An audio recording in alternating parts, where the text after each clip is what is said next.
Hello,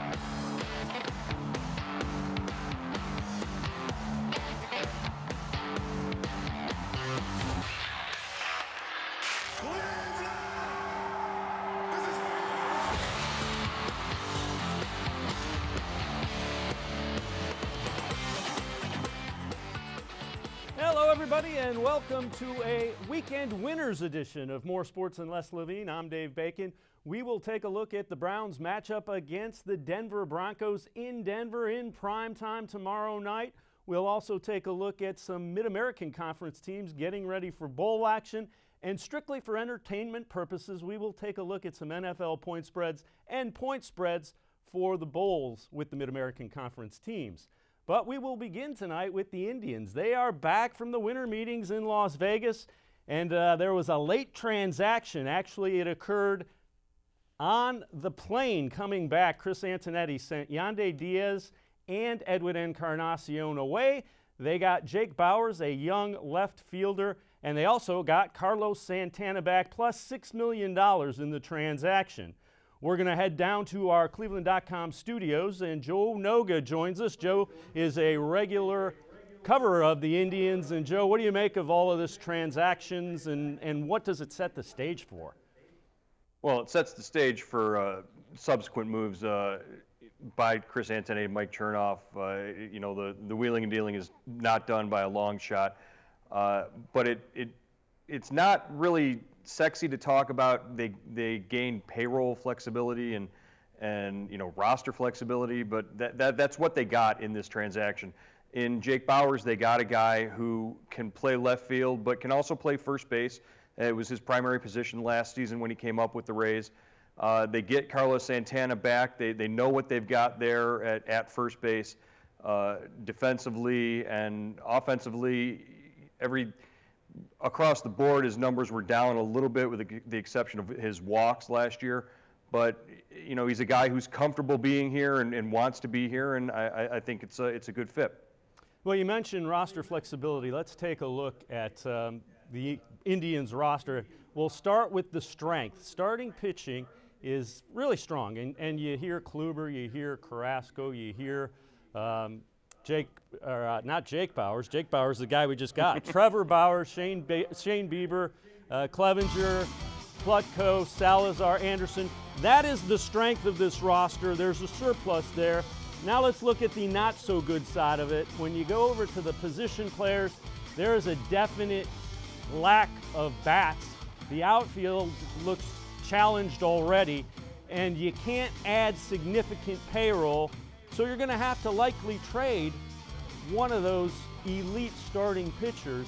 And the trades yesterday probably set up the ability to do that and maximize the potential, fair to say? Yeah, I think what you're doing there is you're freeing up your ability to trade either Corey Kluber or Trevor Bauer and maximize the return you're going to get, because you're not going to have to attach a Jason Kipnis or an Edwin Encarnacion, who you've already traded now, in order to get the most out of what you're going to get for Corey Kluber or Trevor Bauer. I think if you're Chris Antonetti, you can, you know, plant your heel firmly in the ground and say, these are our demands for, if you want Corey Kluber, we want a major league ready starting pitcher, an outfield bat, a prospect. The list of demands can be very high, and you can stick by that for as long as you necessarily want to. And really, Joe, this is it's an opportunity for the Indians. They have a guy in Corey Kluber who obviously one of the elite pitchers in all of baseball. He is getting a little bit older, so his value probably will not be any higher than it is right now, and he's under control at a really, really affordable number for the next 2 years. So that just adds value to what they can get in return, correct?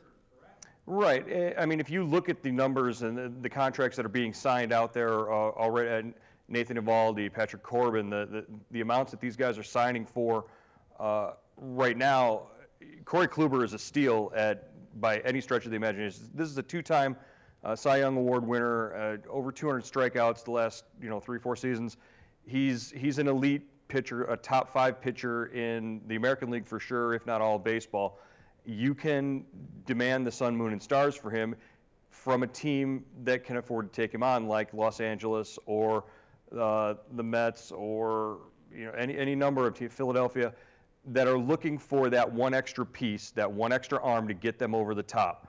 And everybody talks about how the Dodgers are a perfect fit because they have the surplus of outfielders that the Indians need. And if you're Antonetti, you've got to demand something high. You've got to demand an Alex Verdugo or Cody Bellinger. In some way, you have to get, if not more than value for Corey Kluber, whatever you can out of this deal.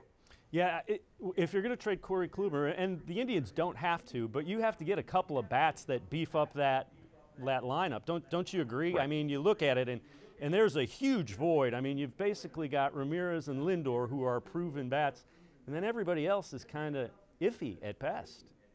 Well, and that's where losing a Michael Brantley sort of hurts as well. You're getting Carlos Santana back, but Carlos Santana's not going to be 30 home runs and 100 RBIs every year like Edwin Encarnacion was.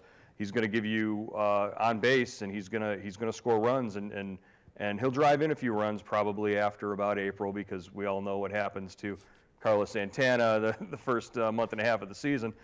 But I think you definitely need that bat with the power numbers, the slugging percentage, the OPS needs to be a player of that kind of caliber in return. Somebody who's major league ready now. Not Alex Verdugo's their number one prospect in the Dodgers organization, and he's a real attractive piece, but he's not somebody you can plug in right now and expect to get 30 home runs and 100 RBIs from. Last question I'll ask you: Do you think Kluber or Bauer definitely get traded? You've kind of been around this and kind of have the sense and the feel for it. Do you think one of those big time pitchers is coming in a major trade that brings the pieces back that the Indians really desire and need? I really do. I don't think that you make all the moves that have been made so far, even the little moves so far that Antonetti and Chernoff have made during this offseason to set themselves up to be in a position to maximize, to get the biggest bang for their buck with this trade, with the potential trade here. I do think one of the two moves, I trade Trevor Bauer before I trade Corey Kluber, simply because if Trevor Bauer goes out and repeats his performance of last year and doesn't get hit with a line drive and wins a Cy Young, you're going to be owing him $20 million in arbitration the following year. So you're going to have to trade him as well. That's just my take. I think you can get more for a Bauer potentially. Joe Noga, we appreciate the time. As always, I'm sure we'll be checking in with you quite a bit. Joe Noga from the cleveland.com studios. And we appreciate his insight with all that's going on with the Indians as we wrap up the winter meetings in Las Vegas, which are now over. As we look ahead, the Browns in prime time tomorrow night against the Denver Broncos in Denver. We will preview that as well as take a look at some of the point spreads from the NFL games. Next week, we'll check in with our point spread expert, Ryan Fowler. It's the More Sports and Les Levine Weekend Winners Edition. We'll be right back after this timeout.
The Ohio Lottery Partners in Education program has been recognizing role model students and teachers since 2007. To nominate a deserving teacher or student, go to OhioLottery.com. In the About section, find Supporting Education.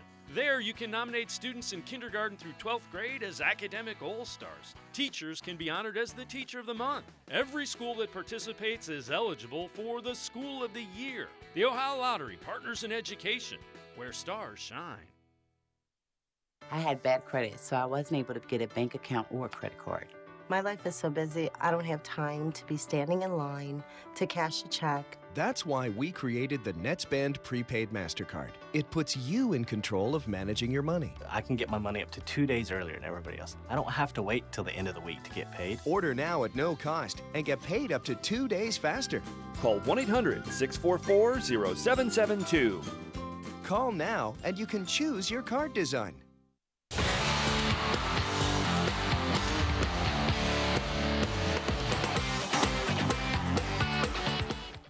Welcome back to more Sports and Les Levine, the Weekend Winners Edition. I'm Dave Bacon. The Browns getting ready to play the Denver Broncos tomorrow night in prime time in Denver. And a guy that has really been getting it done for the Browns and has all of Cleveland excited is the quarterback, Baker Mayfield. Take a look at the drastic difference. Weeks 1 through 8, Todd Haley, offensive coordinator, Hugh Jackson is the head coach, versus weeks 9 through 14, Greg Williams head coach, Freddie Kitchens offensive coordinator. QBR almost doubled, and the NFL rank is flipped from bottom 5 under Haley and Hugh Jackson to top 4, 4th out of 35. What's the difference? The difference has been twice as many play actions under Kitchens and Greg Williams, and in his last 14 attempts down in the red zone, the last 14 trips into the red zone, Baker Mayfield has come away with 14 touchdowns for the Browns. If somebody else said that, I said, yeah, you just jinxed the Browns offense and Baker Mayfield. Since it's me, there's no jinx. Well, we are going to welcome in Ryan Fowler. He is a contributor from picks.com. And Ryan, you have your Fowler's 5, and you've done very well. You're a guy that pays attention to the point spreads. Tell me what your number one pick is this week. First of all, thanks for the time, and we appreciate it. Absolutely. Thanks for having me. You know, the way that this season's gone, and anybody who watched this past Thursday night's game with the Chiefs and the Chargers, they know that not only are they trying to figure out who's going to win the game, who's going to cover the spread, but you have to account for injuries. Keenan Allen goes down. You have to account for the refs. There's some interesting calls there. So heading into this weekend, let's talk about the Browns and Broncos. You know, the Browns, they flipped the script. Obviously, as your graphic just showed, things are going well. But things going well is great when you're in the dog pound. When you have to go out to Denver, you have to play at elevation. That's a different consideration.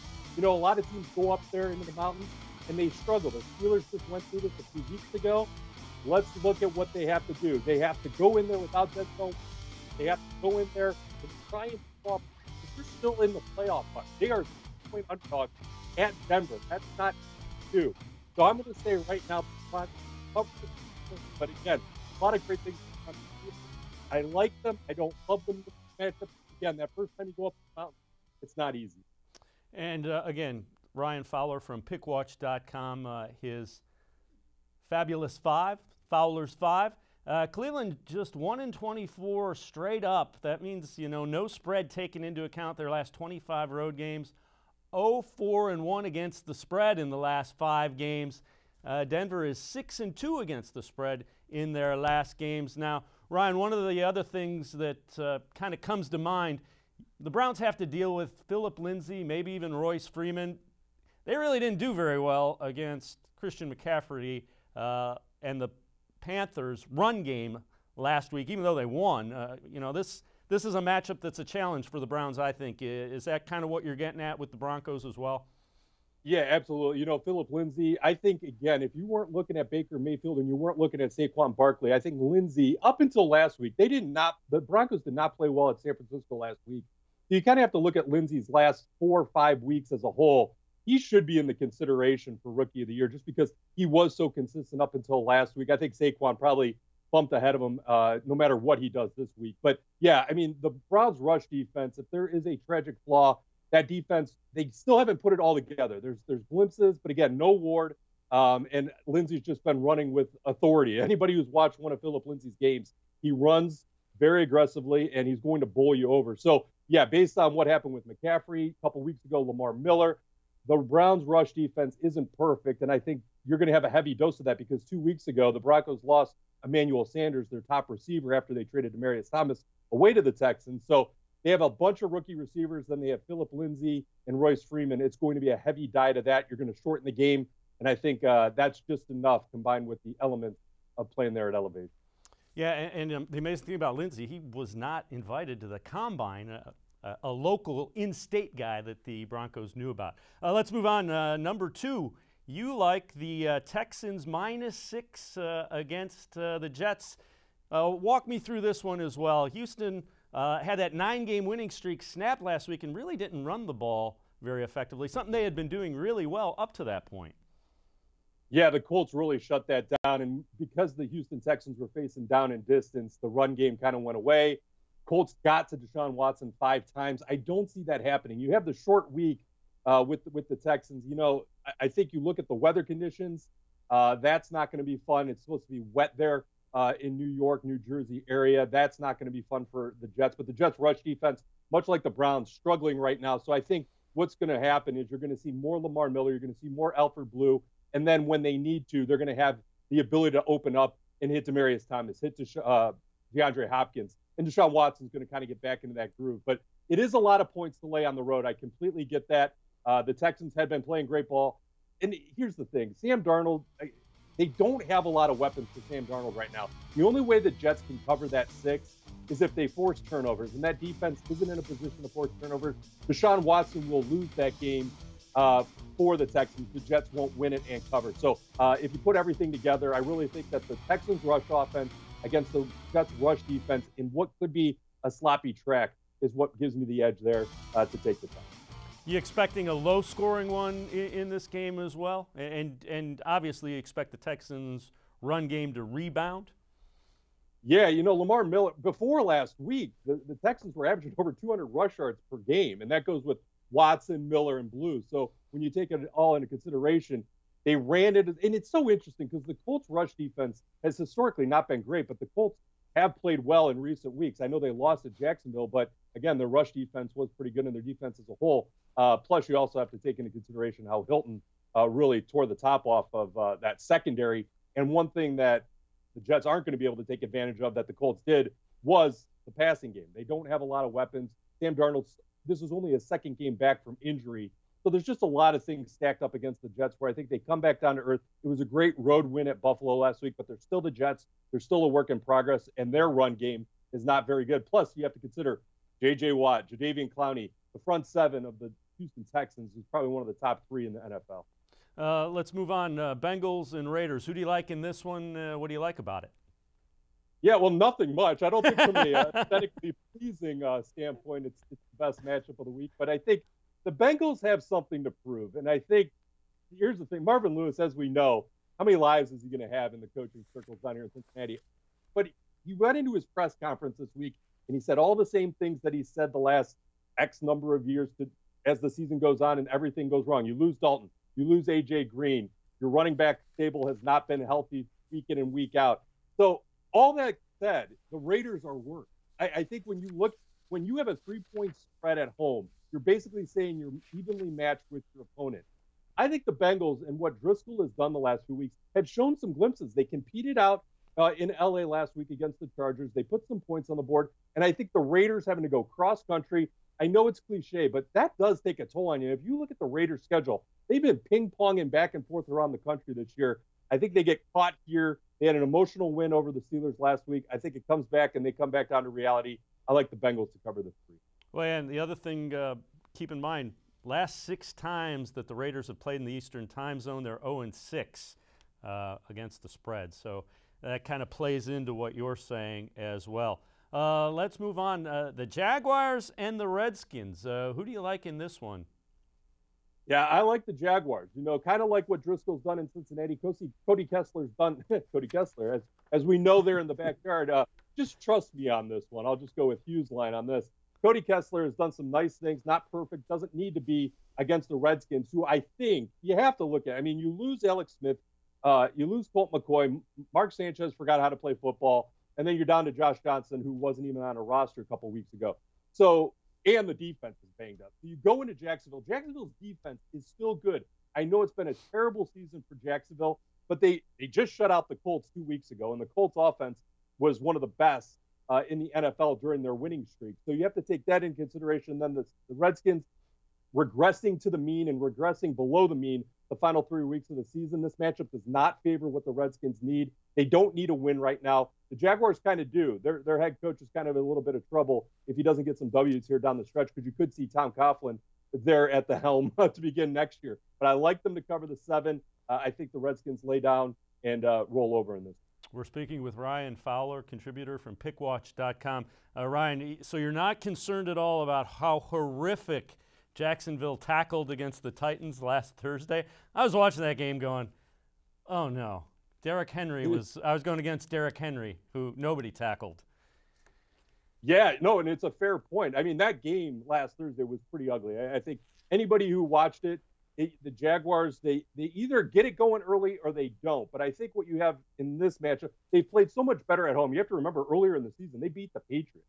So, I mean, playing at home is definitely a difference maker in the NFL. Plus, you have to play in the warmer temperatures when you have all these guys coming from colder climates coming down there. It's muggy, it's swampy, it's soupy, whatever analogy you want to say. It's tough to play in. And I think that's also something that gives the Jacksonville Jaguars an advantage in the second half.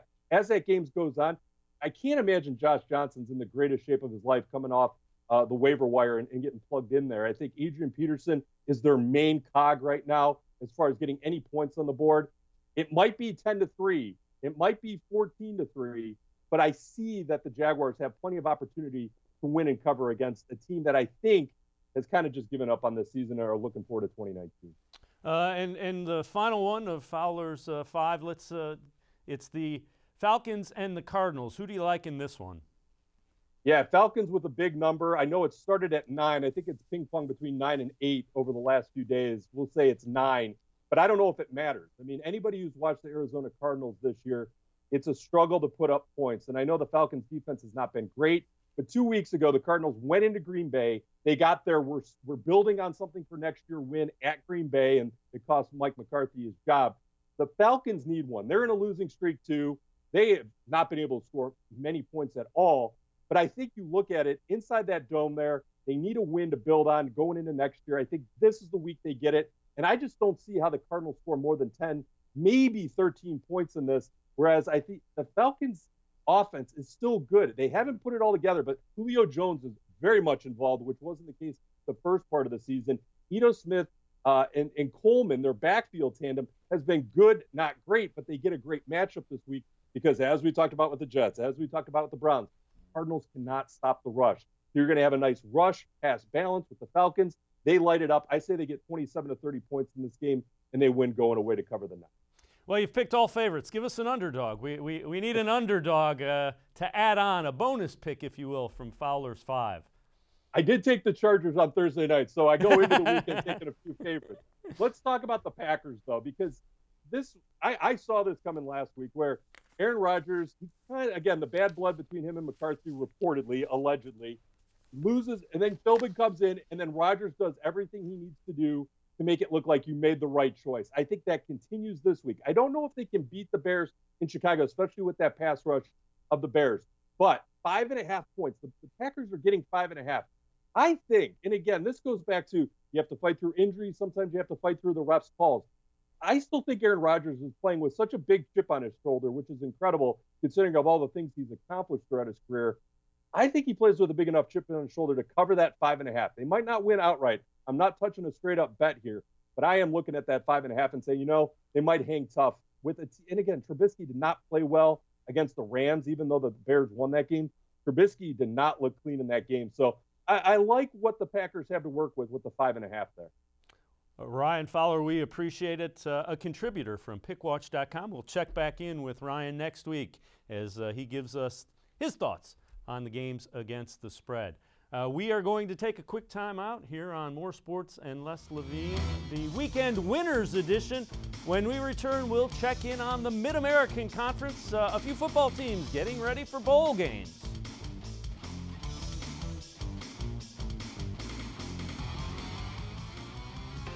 Transform your ugly, damp basement with the beautiful Naturestone floor.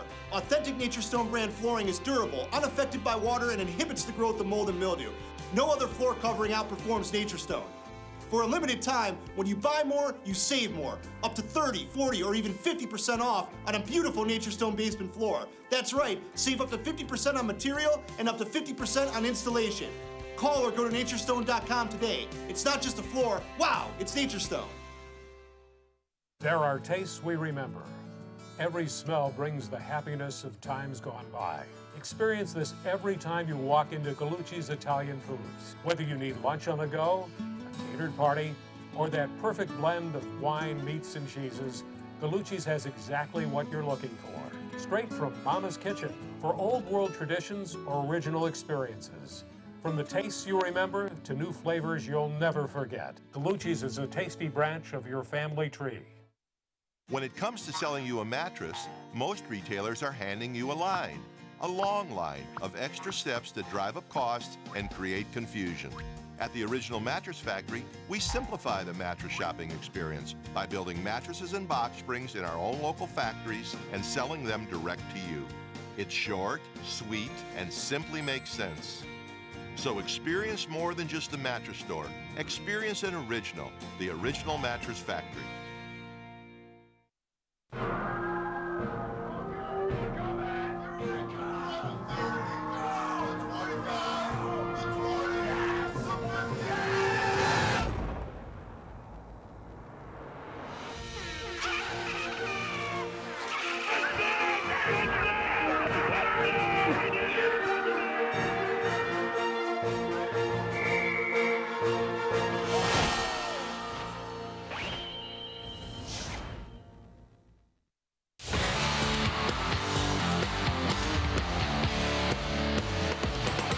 Welcome back to More Sports and Les Levine, the weekend winner edition. I'm Dave Bacon. A number of Mid-American Conference teams earned bowl berths.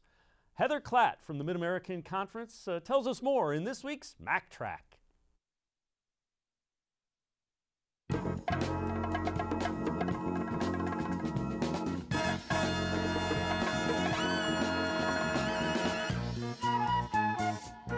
What's up, guys? I'm Heather, and here's your MAC Track for the week.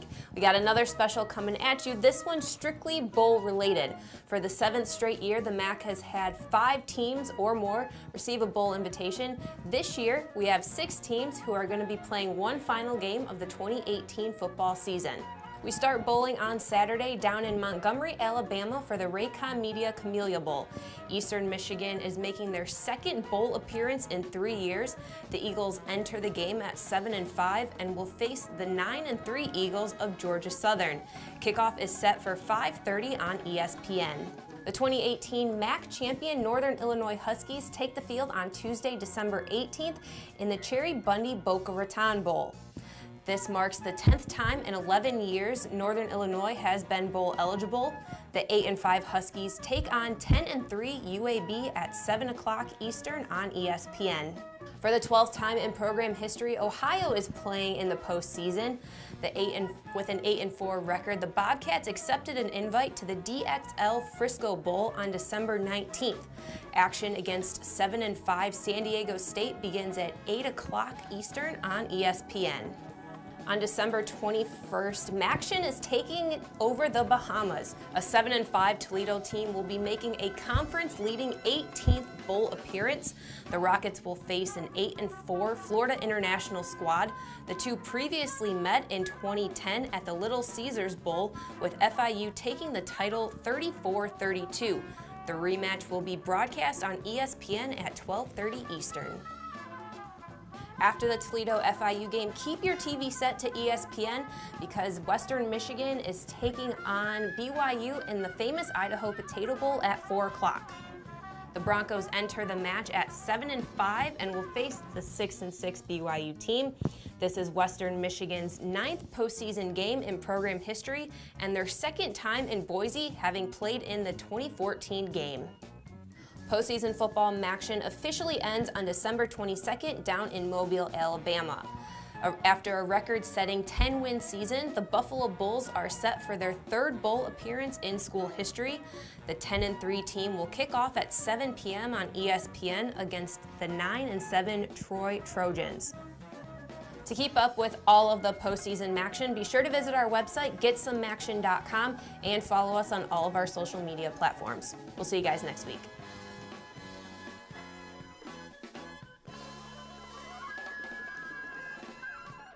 All right, thanks very much, Heather. As Heather mentioned, a number of teams getting ready for bowl games in the Mid-American Conference.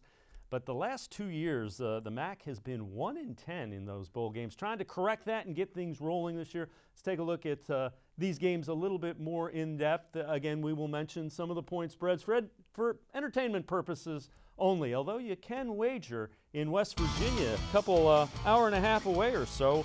The sports betting legal in West Virginia now. Well, we mentioned Georgia Southern. You see a 1-point favorite over Eastern Michigan. Georgia Southern 9-3 on the year. One of those losses to second-ranked Clemson. They also beat 25th-ranked Appalachian State 34-14. They run the option. That's critical to remember. Eastern played San Diego State, Army, and Purdue in the non-conference. They beat Purdue 20-19. Now, Army does run a similar option-style offense to what Georgia Southern does run, so they have seen it before. Kind of interesting. UAB plays Northern Illinois. That is in the Boca Raton Bowl. UAB is the Conference USA champ. Northern Illinois is the MAC champ. UAB, an interesting story, is they are 2.5-point favorites over Northern Illinois. UAB shut down their program in 2014, was restated in the summer of 2015, resumed play in 2017. What's amazing about that, Coach Clark is still there, their head coach. You look at it, they had a 10-win season, and they're in the Boca Raton Bowl against NIU, which won the MAC championship title 30-29 over Buffalo. The Huskies scored the final 20 points of that game. Game winner was a 35-yard touchdown pass to DJ Brown with 1:09 left. NIU played Iowa, Utah, Florida State, and BYU in the non-conference part of their schedule. They beat BYU 7-6. That's another bowl team that's going against another MAC team. But Rod Carey has not had a lot of success in his time as head coach with Northern Illinois in bowls. So Northern Illinois trying to end that and get things going. And you see the history of what they have done in the bowls, and they're losing by an average of 25.4 points. Again, they came from behind, did a great job in the MAC championship game, beating a really good Buffalo team. So Northern Illinois under Rod Carey trying to correct that and get a bowl victory. We're moving on. Ohio is playing San Diego State. That is the DXL Frisco Bowl, and the Bobcats are 3-point favorites in this one. Ohio 8-4 on the year. It's the 10th year in a row that Frank Solich's team has been bowl eligible. They lead the MAC, scoring better than 41 points a game, and they've gained over 3,100 yards rushing. San Diego State making their 9th straight bowl appearance. They've lost their last 3 games, but the Aztecs did beat 2 top 25 teams during the regular season. They beat Arizona State and Boise State. They also boast the 4th best run defense in the entire country. They're giving up just 94 yards rushing per game. That's San Diego State's defense. So that's an interesting matchup between an Ohio team that likes to run the ball and an Aztecs team that's really difficult to run the ball on. Here's an interesting one as well. Florida International taking on Toledo, and that is in the Makers Wanted Bahamas Bowl, Friday the 21st, a week from this Friday. Toledo 7-5 on the year. It's the 9th straight year that they've been bowl eligible. They've scored 45 points or more for their last 5 games. Toledo's offense averages 446 yards per game. They lead the nation with 7 blocked kicks, 6 punts, and a field goal. FIU 8-4 on the year. They're coached by former Browns head coach Butch Davis, and he has led them to their 2nd straight bowl game, 2nd straight 8-win season, which ties a school record for most wins. It's pretty balanced FIU attack offensively. They average 247 yards passing, and 170 yards rushing. Again, Butch Davis, the head coach that Toledo is going against. So we know that Florida State's players will play their guts out without question. And our final one, Western Michigan, the famous Idaho Potato Bowl, down in Boise on the Smurf turf. Western Michigan 7-5, going against 6-6 BYU. Western has lost 3 of their last 4. It is the Broncos' 4th bowl game the last 5 years, and they're led by first-team All-MAC running back Levante Bellamy, gained over 1,100 yards this season. BYU has wins over Arizona and nationally ranked Wisconsin earlier in this season, and they are a big favorite as BYU, a 12-point favorite over Western Michigan. We're going to step aside, take one last time out here on the More Sports and Les Levine Weekend Winners Edition. We will be back with some DFS Daily Fantasy advice coming up on this edition of More Sports and Les Levine, the Weekend Winners Edition. There is a place where dreams arise, stars are born, and greatness is made. What you live for lives here. Spectrum Sports. Introducing LizardCam, the new micro camera that goes anywhere you can't see. With an extra long flexible cable, you can inspect anywhere. The powerful light illuminates even the darkest areas behind your walls. It comes with a hook tip so you can retrieve fallen jewelry down a sink. Plus, it's waterproof, so unclog drains like a pro. Add the mirror tip to find critter hideouts behind the fridge, or the magnetic tip so you can grab loose nuts and bolts that are impossible to reach. Get yours today. The Ohio Lottery Partners in Education program has been recognizing role model students and teachers since 2007. To nominate a deserving teacher or student, go to OhioLottery.com. In the About section, find Supporting Education.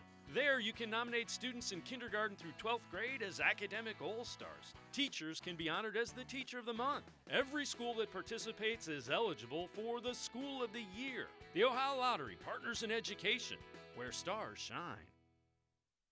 More Sports and Les Levine is now available on cleveland.com.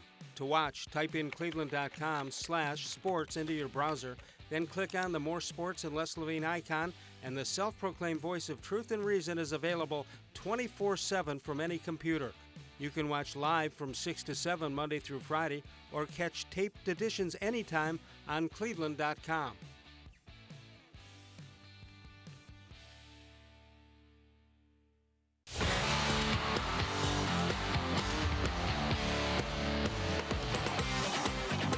Welcome back to More Sports and Les Levine as we wrap up this Weekend Winners Edition.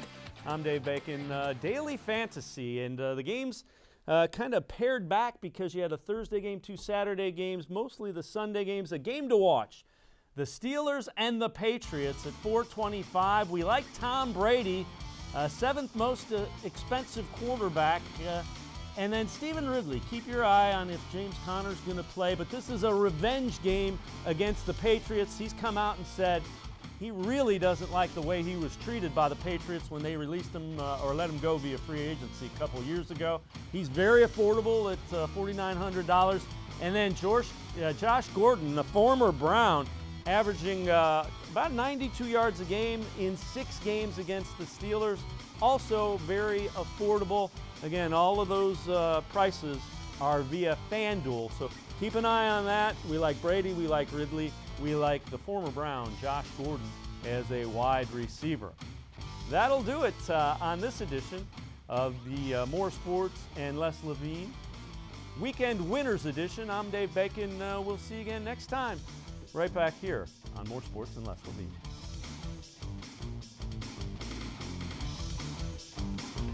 Transform your ugly, damp basement with the beautiful Nature Stone floor. Authentic Nature Stone brand flooring is durable, unaffected by water, and inhibits the growth of mold and mildew. No other floor covering outperforms Nature Stone. For a limited time, when you buy more, you save more. Up to 30, 40, or even 50% off on a beautiful Nature Stone basement floor. That's right, save up to 50% on material and up to 50% on installation. Call or go to naturestone.com today. It's not just a floor, wow, it's Nature Stone. There are tastes we remember. Every smell brings the happiness of times gone by. Experience this every time you walk into Gallucci's Italian Foods. Whether you need lunch on the go, a catered party, or that perfect blend of wine, meats, and cheeses, Gallucci's has exactly what you're looking for. Straight from Mama's Kitchen for old world traditions or original experiences. From the tastes you remember to new flavors you'll never forget. Gallucci's is a tasty branch of your family tree. There is a place where dreams arise, stars are born, and greatness is made. What you live for lives here. Spectrum Sports. Keep it simple. Leaders lead. Leaders lead.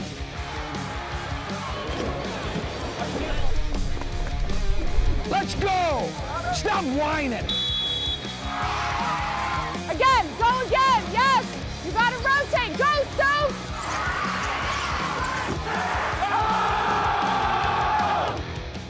The High School Sports Insider is brought to you by Cuyahoga Community College, where futures begin. By the Ohio Lottery Partners in Education, where stars shine. By Spectrum News 1, always Ohio, always refreshing, always on, exclusively on Spectrum. By Dominion East Ohio, Dominion, it all starts here. And by Classic Teleproductions. Christmas is only a week away. We have a nice mix of recently crowned state champs and those just beginning their journey this week. Thanks for joining us on this edition of the High School Sports Insider. Along with Bill Castrovince, I'm Dave Bacon. We're in the holiday spirit with some big elves who paved the way to a state title, a tennis star who spreads Christmas cheer in her community, and a hockey hero who has Guy Fieri in his sleigh. We begin tonight with one of Ohio's workhorse running backs, Hoban High senior Tyrus Dickerson. Dickerson was a third-team All-State selection this year. He's been the main running threat for the Hoban Knights the last 2 years when Hoban has won state championships. This season, Tyrus Dickerson reached a personal goal when he went over 2,000 yards rushing. Tyrus Dickerson from Hoban, our Spectrum News 1 game breaker.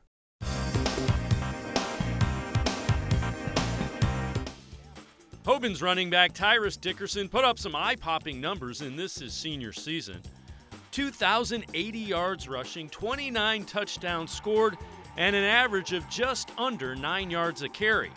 Dickerson capped it all off by running for over 200 yards in the Division II state championship game for the Knights. All year I told myself I was going to get 2,000. I promised that to myself, and I came here and did it. And it's only thanks to the linemen, the fullbacks, Quan, Matt Blanchard, Nolan, Jacob Pettit, Walt, Owen Robinson. Thank all those guys, Jane Baxter, all those guys. It's for them. He's so much more physical. He controls the ball a little bit better. You know, he presses that hole so hard. You know, he just doesn't bounce. He's just not a speed kid. You know, he presses that hole, and that's the biggest thing, you know, a running back can do is take what the defense gives him. It's not always going to be a home run. Coach Tim Tyrrell has seen quite a development from Dickerson over the past few seasons into the elite running back he's become. This starts from day one. You know, day one coming in. You know, he was a little bit undersized, fast track kid. You know, played receiver as a sophomore, and then really developed into something special as a junior. You know, he was starting in the state championship at DB and receiver as a sophomore, and then you know he worked himself in a weight room. Mindset is I don't want to go down. I don't like getting tackled. I'm pretty sure any running back doesn't like getting tackled. So run your butt off, pick your feet up, keep them moving. Just hard. Going out there like it's my last play every game. Trying to be versatile. Sometimes you got to stay patient. Sometimes you got to go full speed into the hole. So try to change it up so I'm not predictable and just keep running hard, whatever play it is. Tyrus also showed off a part of his game he's been working hard on in the title game when he caught a long touchdown pass. The guys usually joke at me for not having hands, so, as soon as I caught the touchdown, I went straight to them and told them I got hands. So that's something I've been trying to work on. I want to be versatile, following through in college and everything, so yeah, hands is there. Dickerson has several scholarship offers and more could be on the way.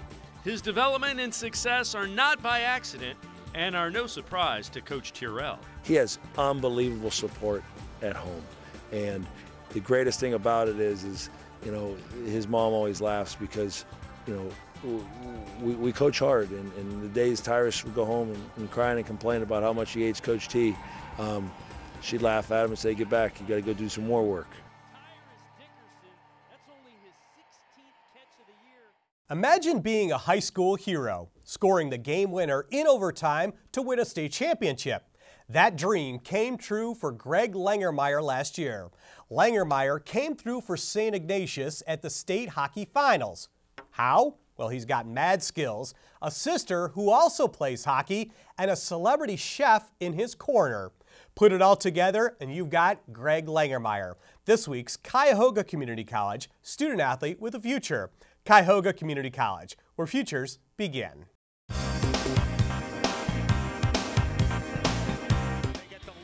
Crazy things happen when St. Ignatius goes into overtime at the state tournament. And in March, the Ice Cats got the double OT. Langermeyer comes in, backhand, forehand, score! Sophomore Greg Langenmeyer became a hero, and he paid the price. Actually, when we were all in a dog pile sliding into the boards, me and my teammate Michael Bain, we bashed our heads against the boards pretty good, so I felt that one, but other than that, it was just a blast. It took a nifty piece of skating to score that goal, especially since Langermeyer is a defenseman. But he also had 2 assists in the state final, helping Ignatius win its 3rd straight title. Mainly, I like to play defense first, starting the Z zone, and all good defensive opportunities leads to goals, and that's what we just mainly try to do.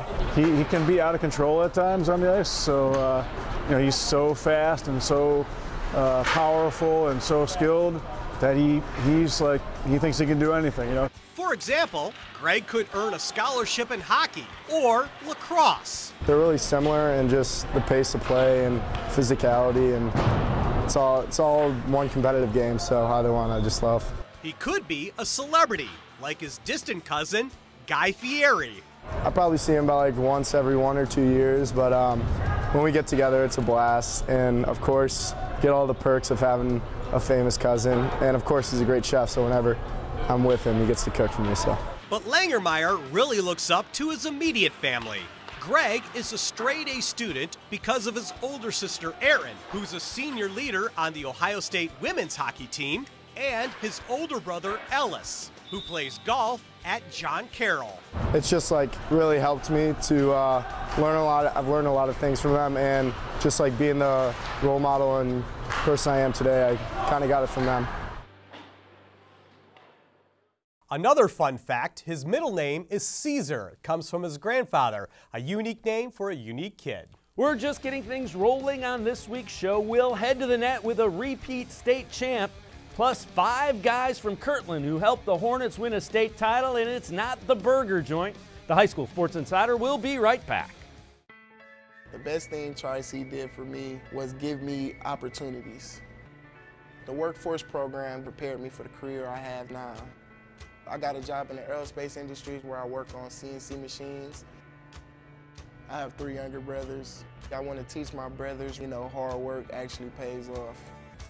Come to Tri-C. It's a great stepping stone to wherever you're trying to get to in life. My name is Chris Grooms, and I got my start at Tri-C.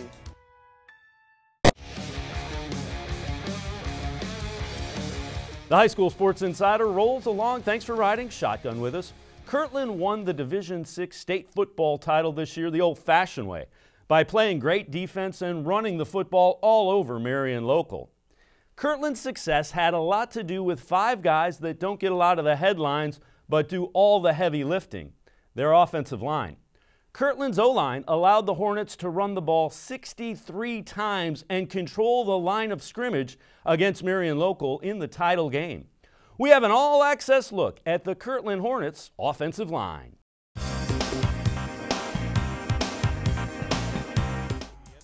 They are big, physical, and one of the main reasons the Kirtland Hornets went a perfect 15-0 and won a state championship. The Hornets' offensive line. Listen, offensively, you know, it's a coach's dream to have 5 guys like that on the front line and then have a couple backs and a good quarterback. Oh yeah, we're very aggressive. We try to be too. Nice and physical. It is very fun actually. Just knowing that we're big and strong and know what to do. It's fun watching the running backs go down the field after we block for a couple seconds. Every time we have a big run, our O-line will run up to our running backs and, you know, get them pumped up, and then we got a ton of momentum, and we just keep pounding the ball down people's throats. Bailey is one of the 2 Hornets offensive linemen who is bigger than 300 pounds. This group is good enough that most teams know Kirtland is going to run the ball and still can't stop them.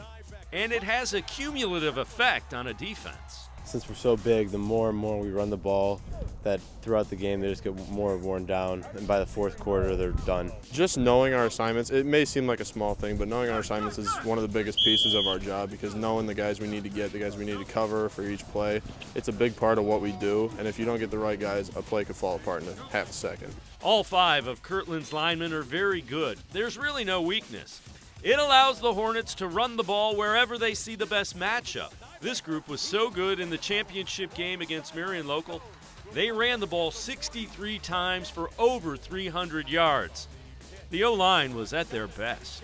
It's an advantage because, like, some teams can only run to the right because they only have good guys on the right, but we have all-around good guys, so it just helps out a lot because we can move the ball however we want to. They're very athletic. They're very smart and competitive, and they work extremely hard. But, you know, I think what gets overlooked is their athletic ability. All those guys have played multiple sports growing up: baseball, basketball, track, wrestling, and so they're not just big and physical dudes. They're very, very good athletes.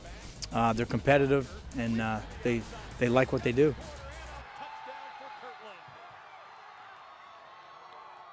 Kirtland is used to winning state championships, and so is Anna Roggenberg. With back-to-back titles, Roggenberg has set a new standard at Magnificat, breaking every school record in tennis, while earning first-team All-Ohio honors 3 years in a row.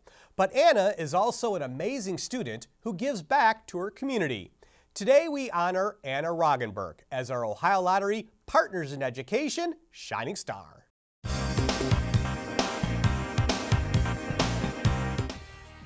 One year ago, Anna Roggenberg won the first state title in tennis in Magnificat history. Today, she is the first 2-time champion, and this trophy was tougher to win. I wanted it just as badly, but I knew that there was people who wanted to beat me even more because I was a state champ, and that'd be awesome on their part. So I knew I had that pressure on me. I knew I was I had the target on my back this time. Roggenberg went to the state tournament undefeated, and she had to face a teammate, Olivia Rondini, in the state semifinals. It's weird because we're such good friends, and it's almost awkward because we both wanted to win so bad, but I think we handled it both in a good way, so I think it worked out. Anna defeated Rondini 6-3, 6-1, and then dominated in the finals, closing out her high school career with 144 wins, only 13 losses, and 2 state titles. She knew she belonged this year, and she was determined as anything. Nothing was going to stand in her way as far as repeating. So I just think she developed that confidence in herself a little bit more, and she worked really hard in the offseason to hone her game. So all of the good things about her game from last year just got way better. Roggenberg was named a National All-American, one of 42 nationwide, and she won the Diane McNeil Female Junior Sportsmanship Award. Anna also helped her teammates organize a clinic through the Youth Challenge, helping kids who have physical disabilities. I think all the kids thought it was super cool to be on our courts because they're super nice, so I think it was a lot of fun for them and also for me as well.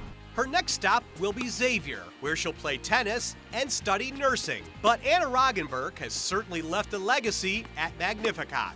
I put a lot of pressure on myself for this sport and playing it in general, and I think doing it for myself and knowing that all the hard work I put in, it did work, so yeah, it feels great. If you know a student who shines in the classroom like Anna, go to OhioLottery.com. Look for the About section. In there, you'll find the Supporting Education tab that has all the information you need. If you missed some of today's show or want to see past episodes, they're online and free. What a deal, I know. Head to citybeat-tv.com. That's citybeat-tv.com. Coming up next on this show, we'll head back to Tom Benson Hall of Fame Stadium for our All Access and our Insider Classic, who's now playing in the NFL. Stay tuned. The Ohio Lottery Partners in Education program has been recognizing role model students and teachers since 2007. To nominate a deserving teacher or student, go to ohiolottery.com. In the About section, find Supporting Education. There, you can nominate students in kindergarten through 12th grade as academic all-stars. Teachers can be honored as the Teacher of the Month. Every school that participates is eligible for the School of the Year. The Ohio Lottery Partners in Education, where stars shine. Thanks for hanging with us on this edition of the High School Sports Insider. Orville's offense was unbelievably explosive this season. The Red Riders went over 24 points in each and every one of their games, and they went over 40 points 9 times, including the Division V state title game. Orville's offense found the end zone in that Division V title game 7 times to earn the program's second ever state football championship and the title of our Team of the Week.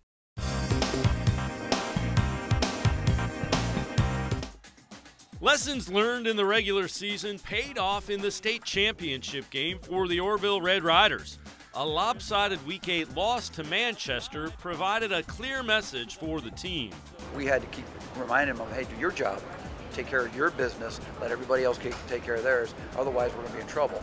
It was a case of message received. Orville avenged the regular season loss during their playoff run and went on to claim their first state football title since 1998. Well, you hear all the old people talk about it like, oh, we won back then, but it feels great to win it now. I'm speechless. I don't know. It's the best feeling in the world. There's nothing like it. It's the best feeling ever. We've been talking about this since the beginning of this season. We got it done tonight. We give a big shout out to my O-line. Without them tonight, man, just give a big shout out to them boys. The Red Riders ran all over a very good Johnstown defense in the title game. Orville gained 425 yards on the ground with 7 rushing touchdowns. Domer ran for 207 yards. Parks gained 198. The key was the Red Riders defense was able to come up with a couple of key stops. I'm very proud of our defense. I didn't like the last 2 scores that they gave up, but in that first half, we scuffled just in terms of just trying to do things right. We made a bunch of mistakes. We had penalties that stopped drives. We fumbled the ball. We had bad snaps. And it was frustrating to watch us go through that, but our defense kept us in the game at that point. And then we came out in the second half, and they got a couple of good stops. We got it up to a 2-score game. And then at that point, we started trading a little bit. But when we had to have a stop, absolutely had to have it, our kids rose up. The win was very satisfying for Coach DeVault. He was a 1997 graduate of Orville and came back to town to raise his family. I lived in Myrtle Beach, and I moved back from there to raise my family in Orville because this is part of who we are. And to watch the community and our kids and everybody get all wrapped up in this was phenomenal. Well, this community just feels like a 12th player. It really does. I mean, they're doing everything for us to help us out. Some people I don't even know come out, they'll shovel our field or just do anything to help us out. It's time to fire up the Wayback Machine for this week's Insider Classic. The Minnesota Vikings are battling for the final playoff spot in the NFC because of their defense. And Ben Gideon is getting more and more snaps at linebacker in his second season. The Vikings took Gideon in the 4th round of the draft after a successful career at Michigan, where he was a 2-time academic All-Big Ten selection. But let's go back to 2011 as Ben Gideon becomes an Insider Classic. Gideon breaks a couple tackles, then puts on a move. That's good for a first down. And then it doesn't take a genius to figure out I'm a pretty good coach when I put a 6'2", 217-pound tailback in the backfield. He's going to carry it till he has varicose veins. Apparently, success runs through those veins. Ben's brother Alex plays at Harvard. His other brother Sam's at the Naval Academy. Any kind of pressure there? Yeah, I mean, obviously those are 2 universities that have, unbelievable academics. So I try to follow in their footsteps and keep up the GPA, and it's a good couple brothers to look up to and kind of strive to be. Ben's known as a gifted athlete. Actually, because of his ability, some call him the Freak. His work in the weight room makes him freakishly devastating as a player, no matter where you put him. His freshman year, he played at tight end. Then his sophomore year, he ended up being a slot back and being a tight end.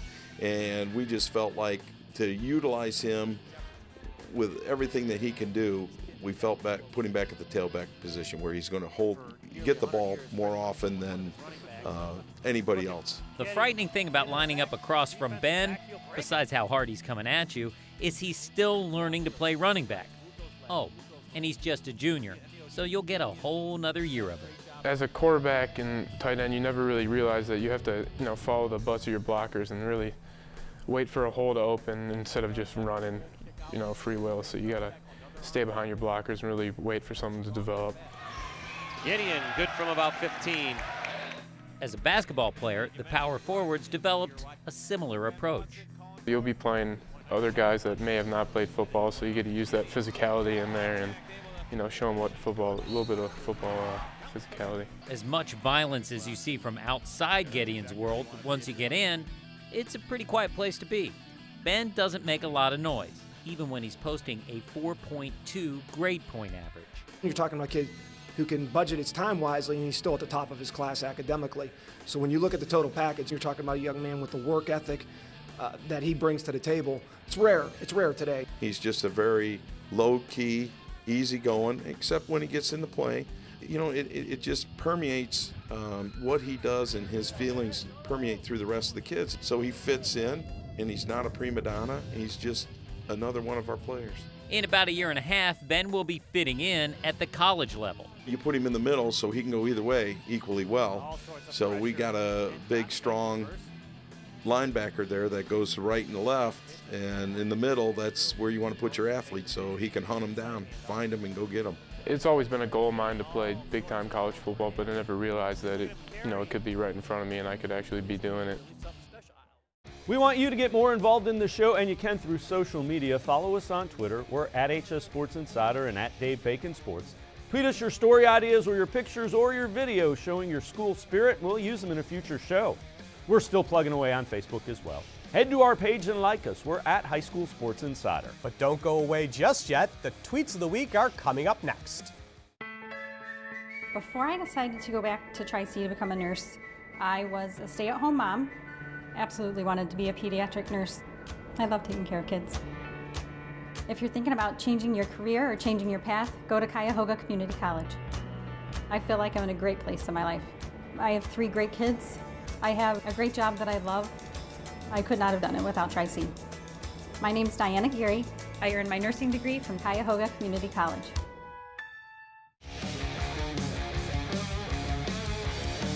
Welcome back inside the High School Sports Insider. It's that time of the show where we ask for your help. We're always on the lookout for great performances, crazy plays, or high school kids just being themselves. When you see that happening, you have to let us know about it. There are a few rules, and by now you know them. You have to use 280 characters or less. Video or pictures are even better. It's time for the tweets of the week.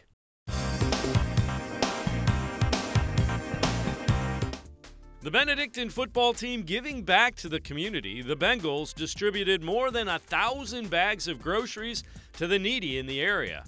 St. Ed's alum Matthew Gonzalez earned FCS All-American honors as a tight end at Robert Morris University.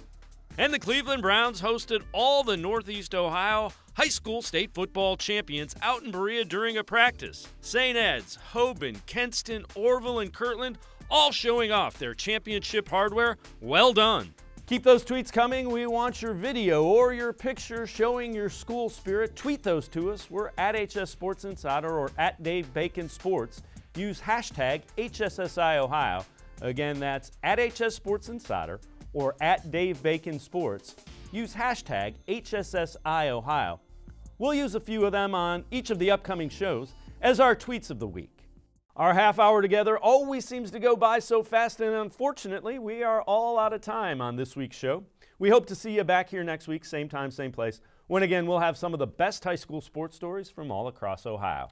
Thanks for supporting high school athletics, and happy holidays to everyone. Have a good night.